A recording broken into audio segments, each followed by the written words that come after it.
Hello, everyone, and welcome to Hey Jive Picks. I'm your host, founder, editor, and producer Hayden Iverson. We're going to be going over the UFC London card today.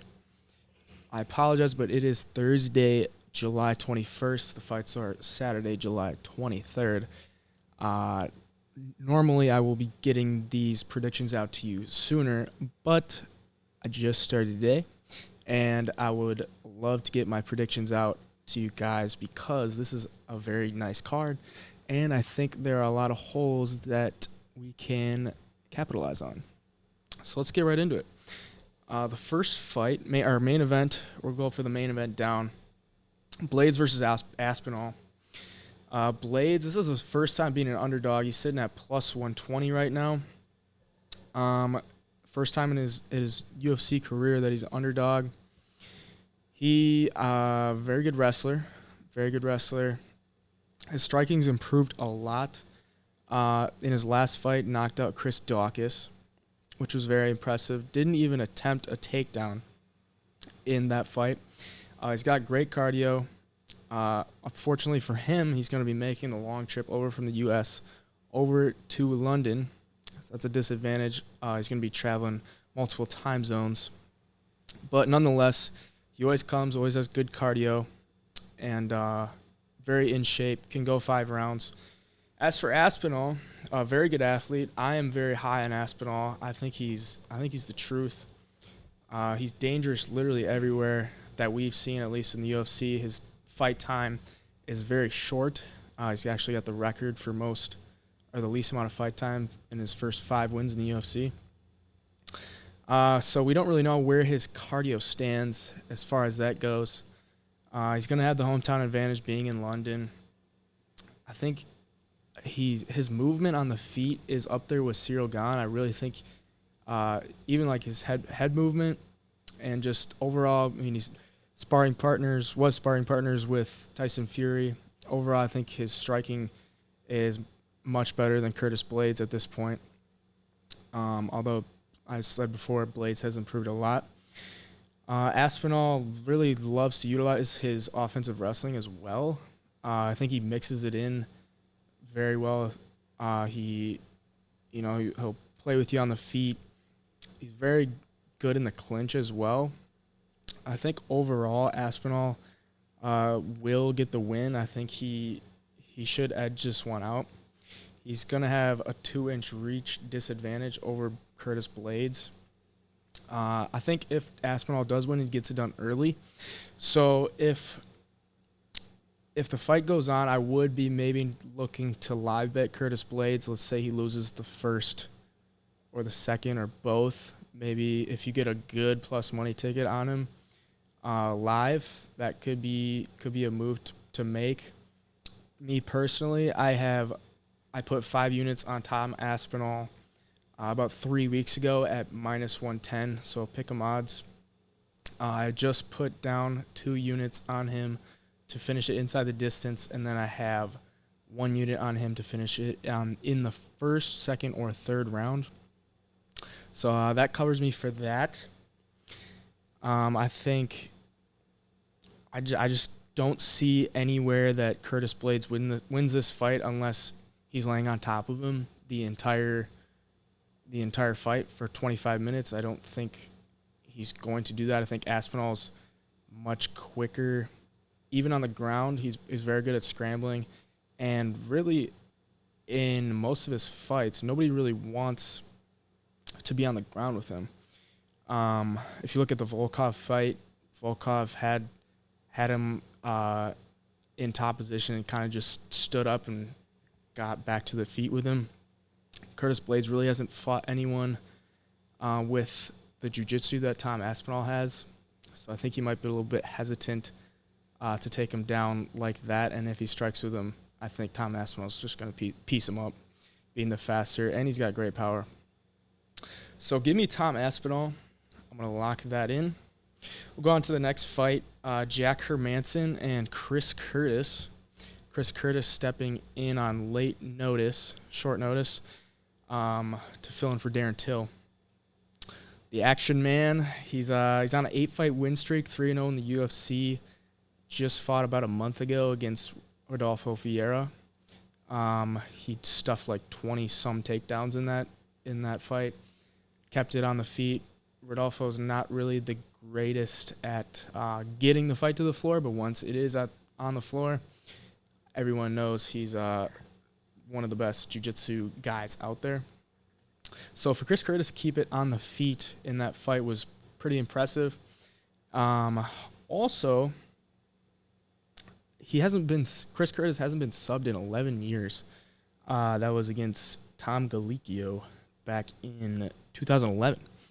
So that's really the path that I see Hermansen winning this one. He's going to be the bigger fighter, 6'1", and he's going to have 1.5 inch reach advantage. He's not really a volume striker. Most of his wins come against primary grapplers, and as he's shown, he's a very good grappler, but most of his wins come against grapplers, so people that also want to be on the ground. I don't think his takedowns are that elite that he can get Chris Curtis to the ground.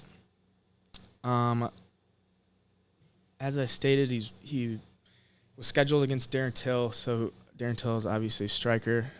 So he's going to have a similar opponent in Chris Curtis. I just don't see myself betting against Chris Curtis, as he's shown he's very capable of fighting in the UFC. This is not the biggest jump, but a little bit bigger of a jump to make with his wins over Phil Hawes, who's also a very good wrestler. He was a big underdog in that one. Brendan Allen, great grappler, pretty up-and-coming prospect. And then Rodolfo Vieira a month ago. So, and it seems like he thrives in these short or late notice fights. So I'm going to pick Chris Curtis. I don't have any money on it, but just for the sake of making a pick, I'm going to take Chris Curtis in that one. Moving on, we're going to go to Paddy Pimblett versus Jordan Levitt. Paddy the Baddie, big star worldwide, really. And he's got the Barstool sponsorship now. He really hasn't fought anyone too great. I would say, well, he would say as well, Luigi Vendramini being his best opponent. In that one, he took the loudest shot to the chin that I've probably ever heard and did not fall at all. So, you know he's got a chin on him, and that's really not going to matter against Jordan Levitt. Levitt has little to no striking on the feet. He has good jiu-jitsu, but he's not strong, and he struggles to get it to the mat, as seen in his past few fights. Once it's on the ground, he has good jiu-jitsu. It's just a matter of getting it there, and also Paddy Pimblett has some of the best jiu-jitsu as well in the lightweight division. And I think just on the feet, he can piece him up. I really don't think he needs to take it to the ground, but if he does, he gets a dominant position. It's Paddy. Paddy can win this fight pretty much anywhere it goes. The only way I see Jordan Levitt winning this is if he catches him with like some kind of, I don't know, armbar or ankle lock, something weird that he could just pull out of his head. If fight goes to decision, he's going to be having the home octagon advantage. So I don't see him edging out a decision as well, unless he just really dominates him. I just don't see that happening. So I'm going to take Paddy Pimblett as well. I have him in a couple parlays, but I do have him by knockout, and that is, I got him by knockout at plus 250. It's in the interviews that I've watched with Paddy, he's very pissed off with Jordan Levitt for some reason. So I could see him just going in there and just swinging bombs and landing something. Obviously, he showed in the Benjamini fight that he will unload if he thinks you're hurt. So I took that. I think that's solid odds. Could also see him subbing him, but I think the KO is a little bit more likely. I think the line will probably move as well. So if especially with him being part of Barstool, I could see them putting a promotion out there to get some people on him. So I would lock that in as soon as you can if you're going to take him on the money line. Moving on, we're going to Nikita Krylov versus Alexander Gustafsson. The return of Alexander Gustafsson. His last fight was in 2019 at heavyweight. So he's been off for a while. He's been training at All-Stars with Khamzat Chimaev, which is a good sign. He looks like he's in great shape. At this point in his career, I don't know where to put him at. He's going to be game, but there's part of me that thinks, if the fight starts to not go his way, maybe he's, could give up. Maybe he's just coming back because he needs a paycheck. Who knows at this point? It kind of reminds me of Joanna Jędrzejczyk and Zhang Weili fight. She came back, and it seemed like she just came back to have that stardom a little bit. Seemed like she knew she was going to retire. Could be the same case here, but not nearly the opponent that Zhang Weili is in Nikita Krylov. Just a very unpredictable fighter. He's 2-4 in his second UFC stunt. So that's not great, but if you look at who he's fought, you can't be too upset about it. His last loss was to Paul Craig. Showed some really bad ring IQ in that one. Had him hurt really bad and then decided to go into his guard. And we all know how that works out when you're in Paul Craig's guard. He's going to find a triangle choke. He's going to find something to make you tap. And then Magomed Ankalaev, can't be too mad about that one. Win over Johnny Walker, which does not age well. Glover Teixeira loss. That ages pretty well, but OSP doesn't age well. And then Jan Blachowicz. So you can't be too mad at his losses, but at the same time, he's showing that he can't really compete with the top level guys. He looks shredded. He's going to be a little undersized compared to Gustafsson. Sitting at minus 200, I would not touch it. And it's really tempting to take Alexander Gustafsson, but with all the unknowns being off 2 years, I don't see myself getting there either. So for the sake of this, I'll take Krylov, but I don't have any money on it.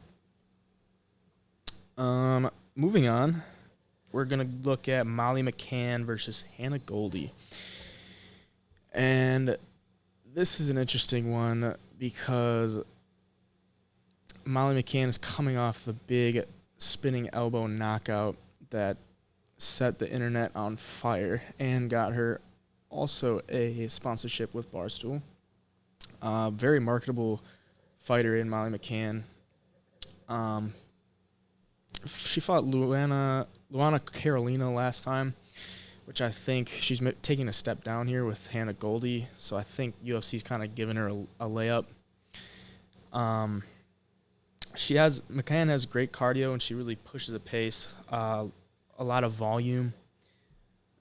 She really likes to, get in your face, get in the clinch, take you down. Great dirty boxing, good elbows, of course. She says in the press conferences yesterday, I watched them. She says she's been working on her grappling a lot. So I think there is some value in her, maybe by sub. I put in It's at plus 1,200. I got it at plus 1,200 for Molly McCann to win by sub. If she says she's been working on her grappling, it's not the worst shot you can take at minus 400. I would, you could throw her in a parlay. I think she wins this fight for sure. She's a fan favorite. I don't see her losing a decision, especially at home. For Hannah Goldy, she's absolutely jacked fighter. She's coming up from strawweight up to flyweight, so she's going to be, or she is basically the same size as Molly McCann, just a little more chiseled.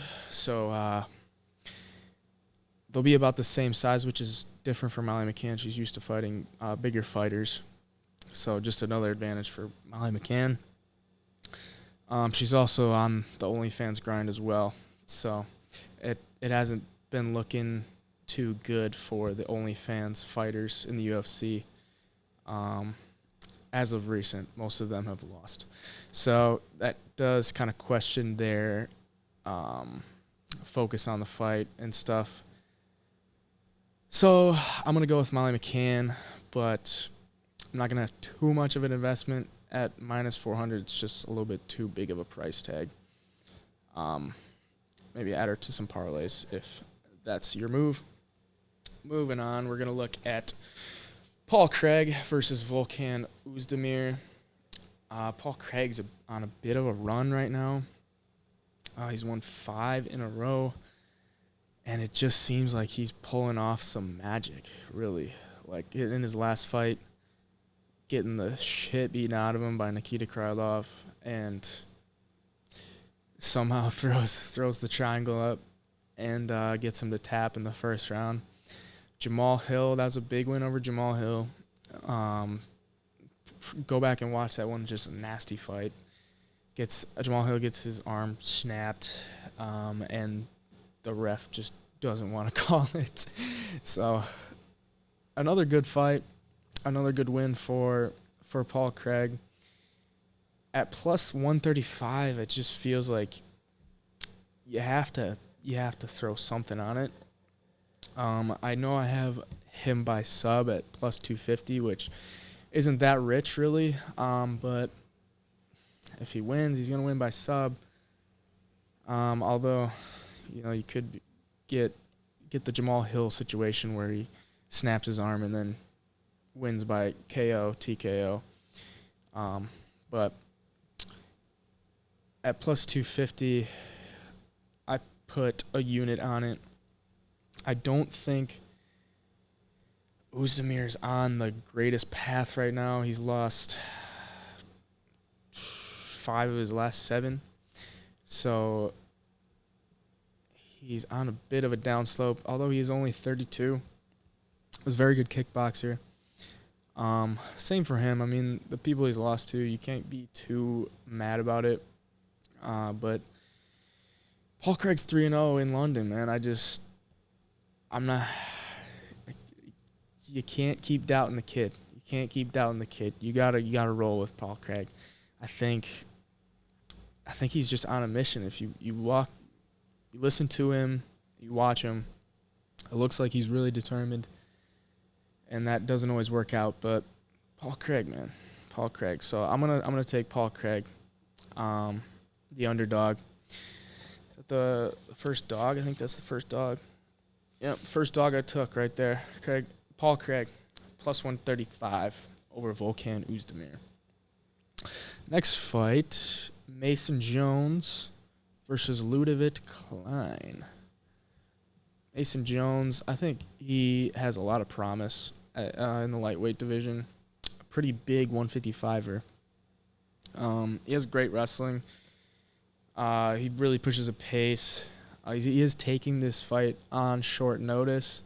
He trains out of Team Alpha Male in California, so he's going to be taking a bit of a trip over to London. But I still think he gets it done. He's sitting at minus 360 right now, which is a little rich. But in Levitt Klein, he's fought at featherweight 2 out of his 4 UFC fights. He loves the short notice fights for some reason. He really goes for the finishes when he's in there.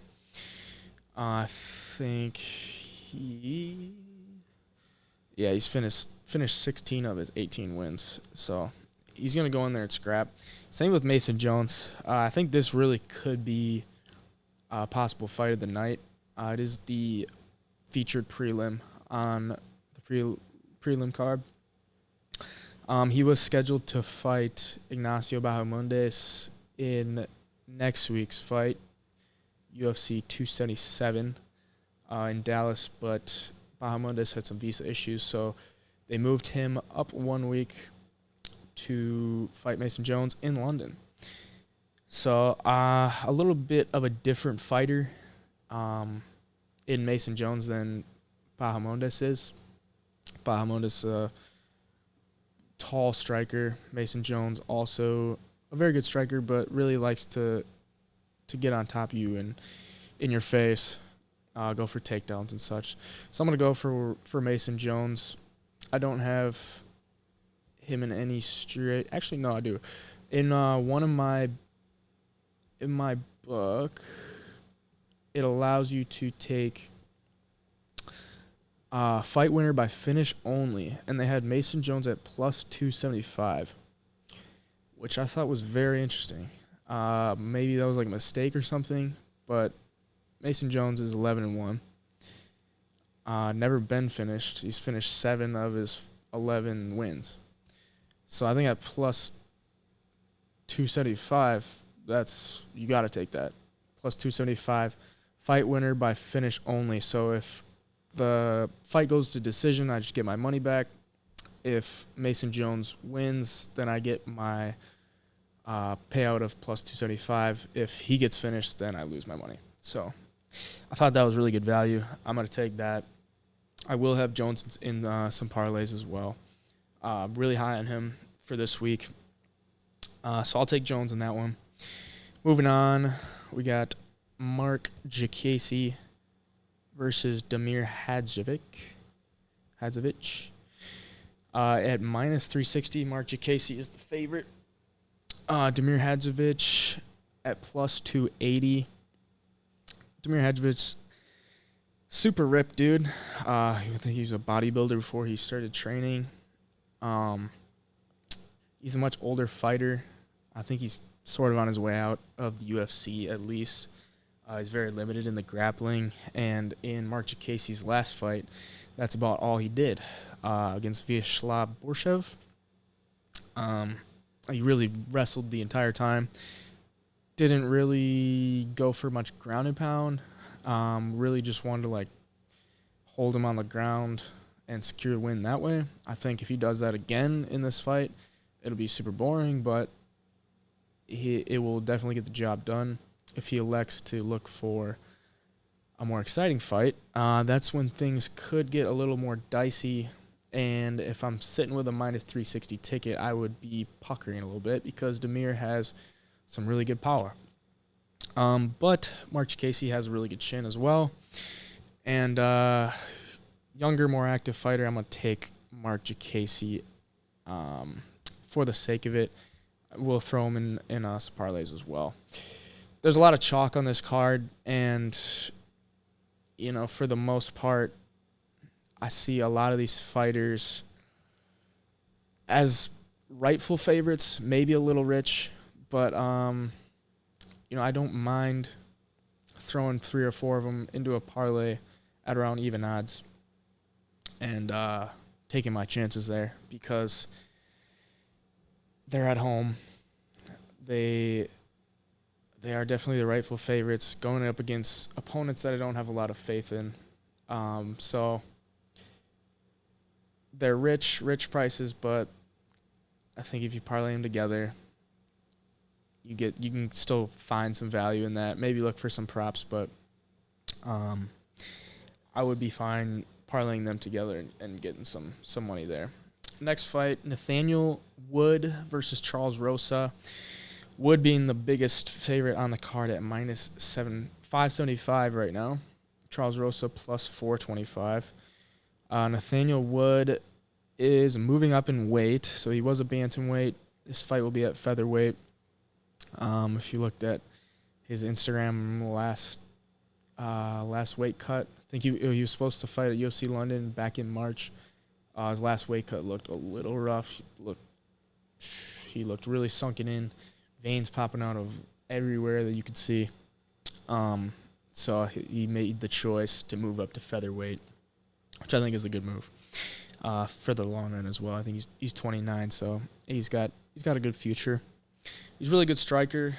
He's gonna have a big speed advantage here. Charles Rosa being a much older fighter, and very, very, very limited on the feet. He really does not want to be on the feet. He'd rather be on the ground. But if you look at his fights, he really hasn't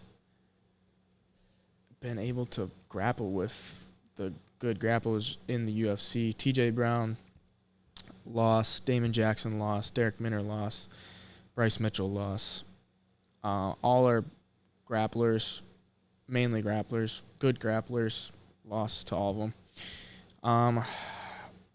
Nathaniel Wood has he's been off for 2 years, so nearly 2 years. This is a little bit of a sketchy price tag at minus 575, but Charles Rosa is on his way out, and there's one thing that I love to bet on. It's bet against fighters that are on their way out of the UFC. Nathaniel Wood, being off for 2 years, he could have made a lot of improvements, and I'm pretty eager to see if he did because there's a lot of hype around him. So we'll see. We will see how that goes. I'm going to take Nathaniel Wood. Like I've been saying, throw him in some parlays. I wouldn't touch him on the money line for that. Next fight. McCann Americani versus Jonathan Pierce. This fight is at featherweight. Americani sitting at plus 170. Jonathan Pierce at minus 200. Jonathan Pierce has been a solid wrestler throughout his career. He's had a pretty good UFC career so far. Excuse me. He's on a 3-fight win streak. His only loss in the UFC was first round finish by Joe Lozon. And that was his first actual fight in the UFC. So seems like he's settling in a little bit there. McCann had quite the performance in his last fight in London as well. Submission win. Super quick submission win over Mike Grundy. Before that, he was on a 3-fight losing streak. So he really needed to get that win, and he did. So props to him for that. A lot of his wins come by finish. Many subs. He really goes for it in the start of the fight for sure. So I think that's also another way you could look about this one. To get that Jonathan Pierce price down, maybe after round one. Look to live bet it because McCann really loves to come out hard in the first round. But also there has been some concerns about Jonathan Pierce's 3-round cardio. He comes out hard as well and seems to fade kind of like late second and then into the third round. Could be just him coasting, having gotten the first 2 rounds in a fight. But I want to take McCann here. I have a bet on him by sub. Let me pull that up real quick.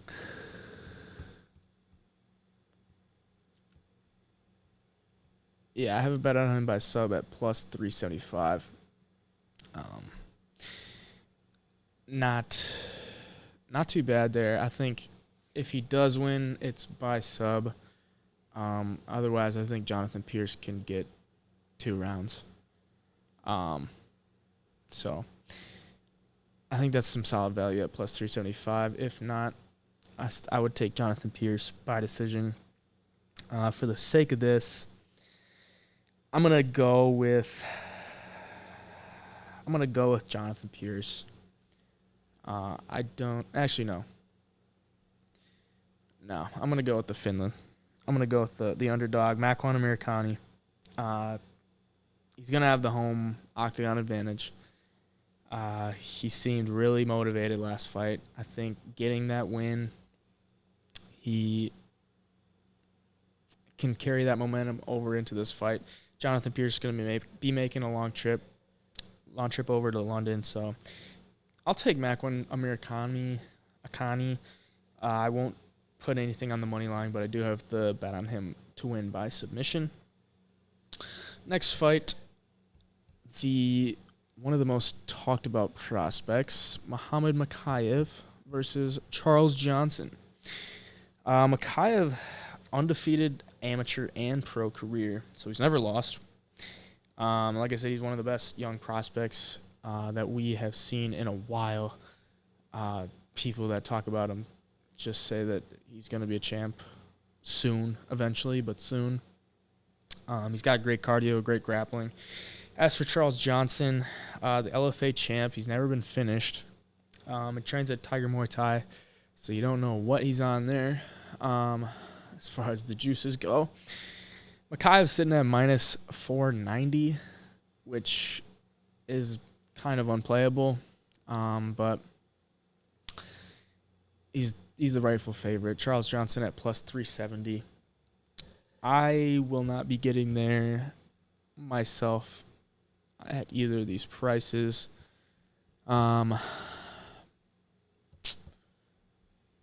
See the over-under set at, or fight goes the distance, yes, at plus 122. That's looking tempting considering Johnson's never been finished. Fight goes the distance, no, at minus 162. I wouldn't take that. Mokaev does have a couple decision wins in his pro career.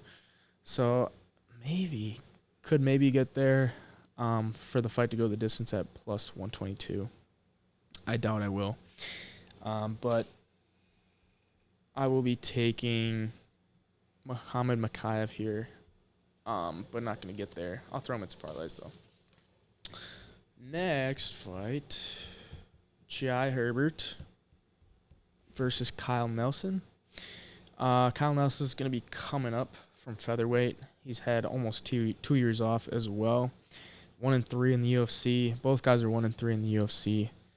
I'd say Jai Herbert's had a much better competition. He's coming off a brutal knockout loss to Ilia Topuria.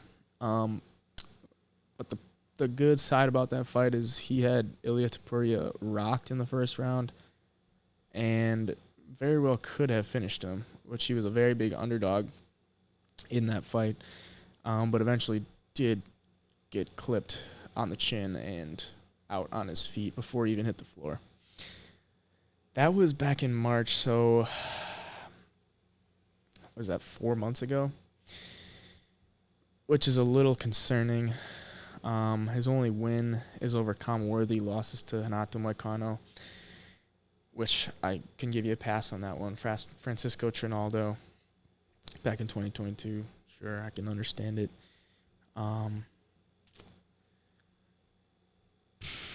Yeah, I don't know. Jai Herbert sitting at minus 280. Kyle Nelson at plus 230. If Jai Herbert doesn't knock him out, I can see a world that Kyle Nelson pulls something off here. Whether he chips away at him, maybe mixes in some wrestling. But at the same time, Herbert is at home. It's going to be a little tougher to get a decision win there. If there's one big dog I would take, it would be Kyle Nelson over Jai Herbert, but I'm not going to get there from a betting perspective. For the sake of this channel, I'm going to take Jai Herbert because I just don't see Kyle Nelson moving up in weight, Jai Herbert's pretty big 155er at 6'1". He's going to have a 6-inch reach advantage. On the feet, I think Jai can beat him. So I'll take Jai Herbert. But as I said, no investment on my part at all. Next fight, these last two I'll go pretty quickly because they're pretty low level. Let's just say that. Mandy Boom, German fighter against Victoria Leonardo. Leonardo he's definitely fought the better competition. Her losses come against some pretty high level fighters. Melissa Gatto, understandable. Menon Fierro, very understandable. Aaron Blanchfield, understandable, and 2 losses to Miranda Maverick. So her losses really come against higher level UFC competition. So I'll give her a little bit of a pass for that.